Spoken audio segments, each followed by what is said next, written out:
Biko, ano nangyari sa'yo? Gusto mo tinapay? Oo.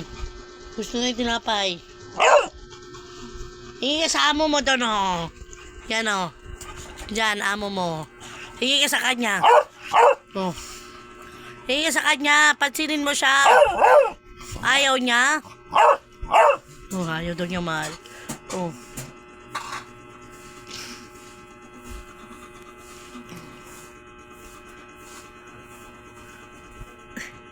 Hindi mo talaga siya pinapansin, mahal. Tsura niya, mahal. Tingnan mo yung tsura niya.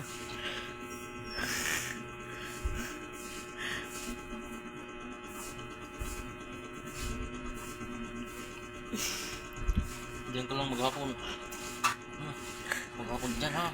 Dito dyan.